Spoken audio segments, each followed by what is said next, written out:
నమస్తే, welcome to Leo. మనతో ఉన్నారు సీనియర్ జర్నలిస్ట్ హేమసుందర్ గారు. సార్ నమస్తే. నమస్తే అండి. సార్, హరిహర వీరమల్లు ఎప్పటి నుంచో వాయిదాలు పడుతూ మొత్తానికి రిలీజ్కి చాలా దగ్గరగా ఉందని చెప్పుకోవాలి.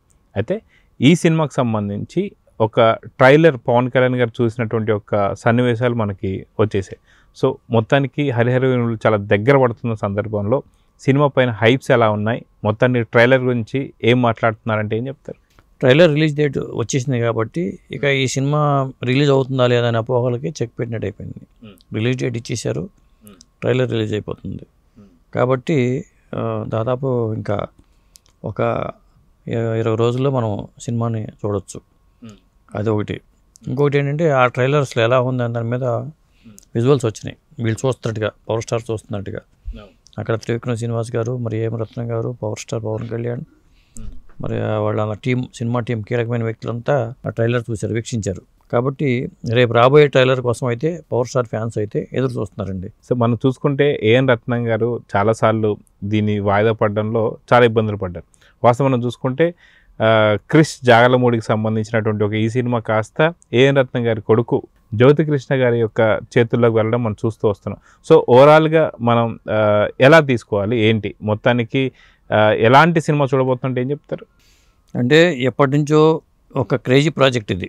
ఎందుకంటే మొఘలాయుల కాలం నాటి కథ, ముఖ్యంగా ఔరంగజేబుగా బాబీ డియోల్ లుక్ కూడా బయటకు వచ్చింది. అద్భుతమైన లుక్ ఆయన కనిపిస్తుంది. మరి ఆ మొఘలాయులతో ఢీకొన్న వీరమల్లు ఏం చేశాడు అనేది ఇందులో ప్రధానమైన అంశం.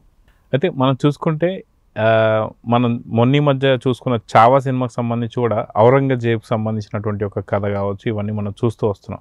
సో కొంత కనెక్టివిటీ అయితే మనకి అక్కడే దొరికిపోతుంది. ఎందుకంటే చావా కూడా చాలా తక్కువ బడ్జెట్తో వచ్చి ఒక మంచి భారీ హిట్ కొట్టింది, తెలుగులో కూడా మంచి ఆదరణ అయితే లభించింది. సో ఇది కరెక్ట్ పర్ఫెక్ట్ టైమింగ్లో వస్తుంది అని చెప్పి అనుకోవచ్చు అంటారు హరిహర వీరమల్లు? ఖచ్చితంగా. ఇప్పుడు ఔరంగజేబు అయినా ఏ జేబు అయినా నిర్మాత జేబు చూడాలి ముందు. ఫస్ట్ ఏం రత్నం గారు జేబులో డబ్బులు వస్తే ఆయన హ్యాపీ ఫీల్ అయితే అప్పుడు ఔరంగజేబుని మనం మెచ్చుకోవచ్చు. ఏదేమైనా మొత్తానికైతే ఒక పెద్ద సబ్జెక్ట్ అయితే ఆయన రత్నం గారు అయితే ఎంచుకున్న సబ్జెక్ట్ కూడా చాలా పెద్దది, స్పాన్ పెద్దది, అందుకని టైం కూడా ఎక్కువ పట్టింది. మొత్తానికైతే పవర్ స్టార్ ఈ సినిమా పూర్తి చేయడం, ఓజీ పూర్తి చేయడం, మళ్ళీ ఉస్తాద్ భగత్ సింగ్లోకి వెళ్ళటం అనేది కూడా ఒక మంచి పరిణామాలు. అంటే వెంటనే ఆయన దీని మీద దృష్టి పెట్టారు. ఒకసారి పవర్ స్టార్ దృష్టి పెడితే ఎలా ఉంటుంది అనడానికి ఉదాహరణ వరుసపెట్టి సినిమాలు కంప్లీట్ చేయడం, చకచకా కంప్లీట్ చేశారు. ఇక దీనికి సెకండ్ పార్ట్ ఉంటుందా లేదా అనేది మాత్రం ఒక డౌట్ అయితే ఉందండి. అంటే ఇప్పుడు పవర్ స్టార్ ఉన్న పరిస్థితుల్లో ఈ సినిమాకి రెండో పార్ట్ ఉంటుందా లేదా అని చెప్పలేము మనం. అందువల్ల ఏమన్నా ఒక సినిమాని ఏమైనా క్లైమాక్స్ మార్చుకుని ఒకే సినిమాగా క్లోజ్ చేసి ఉండొచ్చేమో నా డౌట్ అయితే ఉంది.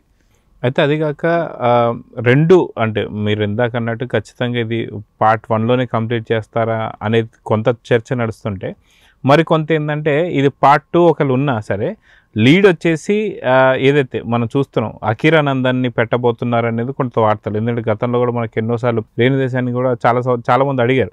రాజమౌళి గారి తండ్రి కూడా చాలాసార్లు అడిగినట్టుగా మనం చూస్తూ వస్తున్నాం. సో మేబీ ఛాన్సెస్ ఉన్నాయా లేదా అంటే ఏమంటారు? ఉండొచ్చు ఛాన్సెస్. ఎందుకంటే ఇప్పుడు ఏం రత్నం గారి సినిమాతో గట్టెక్కి హ్యాపీగా ఉంటే గొడవ లేదండి. లేకపోతే ఖచ్చితంగా మీరు అన్నట్టుగా అఖీరానందంతో పార్ట్ 2 ఒక లీడ్ ఇచ్చేసి దానికి తగ్గట్టుగా ముందే ప్రిపేర్ చేసి ఒక లీడ్కి ఏదైనా అల్లుకొని ఆ సినిమాని ముగించేసి ఉంటే అట్లా కంటిన్యూషన్గా వచ్చే అవకాశం ఉంటుంది. కొంత లుక్ కూడా అఖీరానంద్ ఇప్పుడు ఆ విధంగానే ఉంది. ఆ లుక్ అలా ఉంది కాబట్టి ఆ వీరమల్లుకి దాన్ని మళ్ళీ కంటిన్యూషన్గా అటు పెట్టుకోవచ్చు. కాకపోతే ఇక్కడ ఏమైందంటే సినిమా హిట్ అయితే సెకండ్ పార్ట్ ఉంటుంది. ఇప్పుడు మరి ఈ సినిమా హిట్ అవ్వాలి, ఖచ్చితంగా 100% పవర్ స్టార్ ఫ్యాన్స్ కోసం హిట్ అయి తీరాలి. ఈ సినిమా హిట్ అయితేనే నెక్స్ట్ పార్ట్ 2కి ఒక అవకాశం ఉంటుంది, లేకపోతే కష్టం అయిపోతుంది. అందువల్ల ఈ సినిమా ఫలితం కోసం అందరూ ఎదురు చూస్తున్నారు. ఎలా ఉండబోతుంది ఏంటి, మరి నేను డైరెక్టర్ మారారు, పవర్ స్టార్ మరి ఇందాక చాలా కాలం షూటింగ్ జరిగింది, ఎలా ఉండబోతుంది అనడానికి సమాధానం అయితే ట్రైలర్లో కొంత కన్నా మనం దొరకవచ్చు. రేపు ఆ ట్రైలర్ వచ్చి ఆ ట్రైలర్ చూసిన తర్వాత, అంతకుముందు విజువల్ చూసాం కాబట్టి ట్రైలర్ 11:10కి ట్రైలర్ రాబోతుంది కాబట్టి చూద్దాం ఏం జరుగుతుందో. అయితే ట్రైలర్ కన్నా ముందు మనకి గతంలో కొన్ని పాటలు కూడా వచ్చాయి, కొన్ని గ్లిమ్స్ కూడా మనం చూసాం. సో ఫస్ట్ లుక్ కావచ్చు, మొన్న మధ్య వచ్చినటువంటి ఒక తారా తారా అనే నీ కళ్ళు అనే సాంగ్ కూడా మనం చూసాం. సో ఇప్పటిదాకా ఉన్నటువంటి అప్డేట్స్ ఎలా అనిపిస్తున్నాయి? పాటల పరంగా సినిమా బాగున్నాయండి. పాటల హిట్, యాక్షన్ సన్నివేశాల పరంగా ఓకే, సీజీ వర్క్ పరంగా ఓకే. అయితే పవర్ స్టార్ లుక్ ఎలా ఉండబోతుంది అనేది కీలకం. ఆ లుక్కి సమాధానం ఈ ట్రైలర్లో దొరికే అవకాశం ఉంటుంది. ఎందుకంటే లేటెస్ట్ లుక్ కూడా దీంట్లో ఉండే అవకాశం ఉంది. అప్పుడు పాత లుక్ కానీ ఈ లేటెస్ట్ లుక్ కానీ ఉండే అవకాశం ఉంది.